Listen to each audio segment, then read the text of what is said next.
Je vous retrouve aujourd'hui pour un nouveau Facebook Live dans lequel j'aimerais vous parler de design humain, human design, parce que sur ce compte je parle énormément de yoga, mais je ne fais pas que du yoga.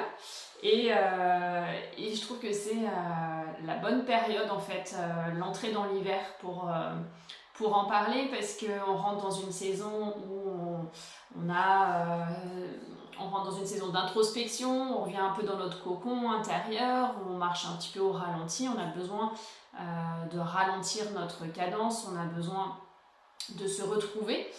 Et c'est exactement ce que le Human Design permet.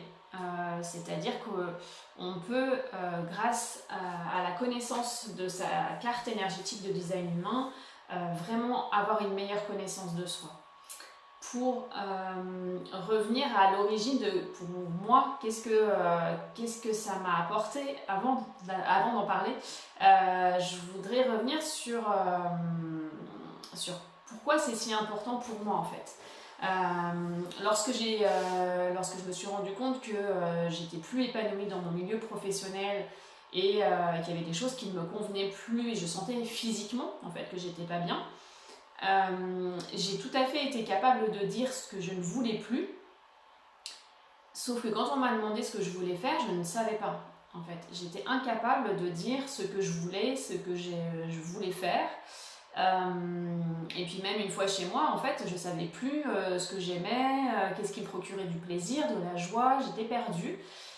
Et à cette époque, je pense j'aurais bien aimé trouver quelqu'un qui me fasse mon design humain. À l'époque, on n'en parlait pas encore, hein, enfin en tout cas en 2017, moi j'en avais jamais entendu parler. Et parce que en fait, j'avais besoin de connaître mes talents, mes forces à ce moment-là, sur lesquelles m'appuyer pour savoir dans quelle direction aller, pour savoir quel métier éventuellement je pouvais refaire, pour savoir, pour identifier mes compétences en fait, parce que je sentais que j'avais besoin de ça en fait, alors ce qu'on appelle un bilan de compétences. Hein. Quand on quitte une société, souvent on a le droit à un bilan de compétences.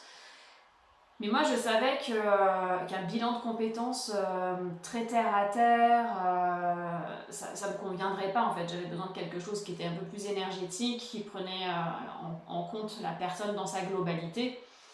Donc voilà, donc ça m'aurait bien plu à l'époque de pouvoir identifier mes forces, mes talents, de connaître mon unicité et ce pourquoi j'étais faite. Parce que le design peut vraiment vous aider à ça. Donc je ne vais pas rentrer dans les détails techniques, mais le design humain, c'est une association hein, en fait de plusieurs éléments, l'astrologie, le I Ching chinois, la Kabbale, mais aussi des choses plus scientifiques, on va dire, comme alors l'astrologie, c'est peut-être pas assez scientifique pour certains, mais l'astrologie, la génétique, la physique quantique. Donc il y a aussi une part scientifique dans le Human Design. Et qui nous amène vraiment donc, à une profonde connaissance de soi. Et c'est le premier point sur lequel je voulais appuyer, c'est que vraiment la profonde connaissance de soi, elle vient vous montrer quelles sont vos forces, quels sont les aspects uniques de votre personnalité, quel est votre style de communication, quelle est votre façon de prendre vos décisions. C'est vraiment comme si on mettait en lumière en fait qui vous êtes. Et pour moi en tout cas ça a été ouais c'est ça, comme si on éclairait ce que je savais en fait au fond de moi, mais on sait jamais trop si c'est parce qu'on a été façonné par notre environnement, conditionné, hein. En Human Design on parle beaucoup de conditionnement, ou si ça fait vraiment partie de nous. En fait, moi, j'avais toujours cette tendance à dire, oui, mais alors ça, c'est vraiment moi, ou c'est ce que je ressens, ou alors c'est ce que les autres aimeraient que je fasse, et que du coup, je le sens, alors j'ai envie de le faire. Voilà, donc le Human Design, ça permet de recentrer les choses, de se réaligner en se connaissant tel qu'on est, en fait. Le deuxième point, c'est que du coup, permettant de faire ça, je l'ai un peu dit à l'instant, c'est que ça permet vraiment de s'aligner avec sa nature profonde. On retrouve notre chemin en fait. Et ça permet on dit, quand on connaît son design, il ne s'agit pas uniquement de le connaître, il s'agit de le vivre et de l'expérimenter. Et vivre en accord avec son design, c'est identifier comment est-ce qu'on prend ses décisions et faire confiance à son autorité, à sa stratégie. C'est observer comment on a l'habitude de communiquer et peut-être rectifier des choses ou sur notre façon d'interagir avec les gens. Est-ce que pour un manifesteur par exemple on informe lorsqu'on a l'intention de faire quelque chose? Est-ce que pour un générateur on a tendance à faire ce qui nous plaît, ce qui nous fait vibrer ou au contraire à initier? Voilà, donc ça permet du coup de s'aligner à sa véritable nature pour vivre une vie plus épanouie parce qu'on sent qu'on est sur le juste chemin en fait.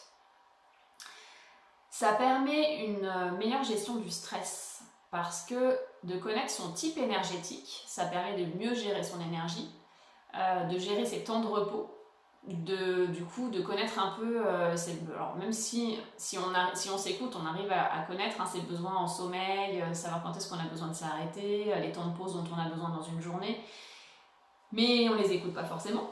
Donc souvent le fait que ce soit écrit noir sur blanc, on arrive un petit peu plus facilement à se dire bon c'est vrai, il faut que je m'écoute plus, c'est vrai que je fonctionne comme ça, je vais faire plus attention. Donc, permet de gérer son énergie, puisqu'en fonction des types énergétiques, on a des énergies plus hautes que d'autres, ou des types énergétiques et des types qui sont moins énergétiques. Et du coup, de mieux gérer son stress, parce qu'on se met à l'écoute de soi et on arrive à identifier les premiers signes du stress. Ce qui est intéressant, c'est que le human design il passe aussi par le corps en fait, un peu comme le yoga. C'est plus on va identifier les ressentis dans le corps et savoir mettre des mots dessus, plus on va pouvoir identifier nos émotions, nos ressentis, plus on va pouvoir s'aligner à son design. Et c'est en ça que le yoga est aussi important dans ma pratique, parce que j'arrive vraiment du coup à lier les deux, à faire que le yoga m'aide à avoir une meilleure perception de moi-même, et donc du coup ça m'aide pour observer si je me sens alignée ou pas à mon design. Donc une profonde connaissance de soi, de ses talents, de ses spécificités uniques, un alignement avec sa vraie nature, une meilleure gestion de son énergie et de son stress, une meilleure communication. On a vraiment, chaque type a une façon de communiquer, on a une façon de communiquer les uns avec les autres, et de savoir comment on est fait pour communiquer, ça permet de fluidifier les relations et d'ajuster sa communication aussi aux personnes qu'on a en face, puisqu'on peut faire son design, mais on peut aussi faire celui de ses proches et de ses amis pour savoir comment interagir avec les autres. Et puis ça permet aussi de communiquer avec plus d'authenticité. C'est-à-dire que une fois qu'on se connaît, on laisse plus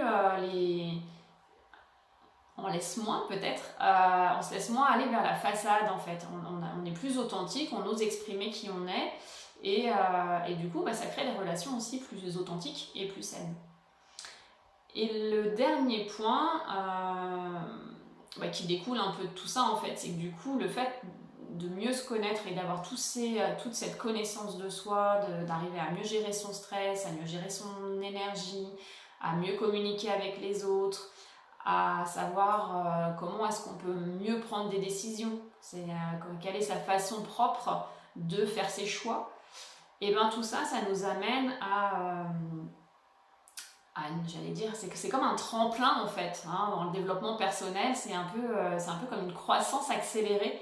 Le fait de connaître tout ça, ça nous aide vraiment à avancer plus vite, et puis aussi à identifier les choses qui ont besoin peut-être d'être explorées, d'être développées, parce qu'il y a toujours des choses à régler, mais ça permet de voir aussi les points sur lesquels on est peut-être moins aligné, ou notre vie actuelle est peut-être moins alignée avec notre design, et puis à ressentir comment est-ce qu'on pourrait faire pour s'aligner de plus en plus à notre design. Donc ça, voilà, c'est les 5 points que je voulais partager avec vous aujourd'hui sur qu'est-ce que peut vous apporter le design humain. Et moi, en tout cas, ça m'a apporté aussi une déculpabilisation. Vraiment, c'est toujours le mot que j'utilise parce que c'est vraiment ça. De se dire, de connaître son type énergétique. Rien que ça, c'est la base. Moi, ça m'a fait énormément de bien de savoir que je n'étais pas un type énergétique. Et donc, c'était normal que j'ai des vagues d'énergie, des pics d'énergie, et que par moments, je me sentais fatiguée, j'avais besoin de me reposer. Je culpabilisais moins, du coup, de faire des pauses dans la journée, de prendre plus de temps pour moi. Voilà, et j'ai trouvé que du coup, c'était vraiment en accord avec la vie que je mène aujourd'hui. Et voilà, c'est pas toujours facile de vivre un peu en marge de la société. Hein. On sait bien que l'on est dans une société où on a besoin... alors besoin, je sais pas si c'est un besoin, mais ça nous rassure souvent de se mettre aussi dans des cases, même si on n'aime pas y être, c'est souvent rassurant de se dire je suis ça, je fais ça, et puis je fais un peu comme tout le monde parce que ça nous rassure. Moi j'ai pas les mêmes horaires que les autres, j'ai du temps libre la journée pendant que les autres travaillent, je travaille le soir pendant que les autres sont chez eux, et puis d'être en décalage comme ça, c'est pas toujours facile enfin en tout cas au début, maintenant c'est plus un problème, mais au début on n'a pas l'impression de travailler en fait. On se dit oui mais moi je fais rien de mes journées, qu'est-ce que je fais, je devrais rajouter des choses, je devrais être plus active. Et puis de connaître mon design, en fait, je me suis dit, mais non, en fait, toi, tu es faite justement pour faire ce qui... vivre dans le flot de la vie, en fait, et te laisser porter. Donc, profite de ces instants-là. Bon, alors, j'avoue que j'ai souvent, avec ma tête non définie, plein de questionnements qui viennent me pousser à être active. Et puis, j'ai une racine définie aussi, on pourra parler de ça plus tard, mais qui fait que ça me pousse un peu à l'action. Mais voilà, ça permet vraiment de vivre en accord avec soi en fait. Moi, ma quête, c'est la sérénité. Et ce que je recherche pour les personnes que j'accompagne, c'est vraiment de les amener à une gestion de leur stress, de leur anxiété, de leur peur, de leurs émotions. Voilà. Connaître tout ça, tout ce qui les constitue, pour pouvoir les appréhender, pour pouvoir comprendre leur message et s'apaiser. Et mon maître mot, c'est vraiment la sérénité. Donc moi, ça m'a apporté la sérénité, le Human Design. Et voilà. Et donc si vous avez aussi envie de connaître cette sérénité grâce à une meilleure connaissance de vous, je vous mettrai le lien en dessous de la vidéo pour commander si vous le souhaitez une lecture de votre carte Human Design. Et bien sûr, vous pouvez aussi faire celle de vos proches. Hein, c'est toujours intéressant aussi de savoir comment on interagit avec nos proches. Donc voilà ce que je voulais partager avec vous aujourd'hui. Je vous souhaite un bon week-end et je vous dis à la prochaine.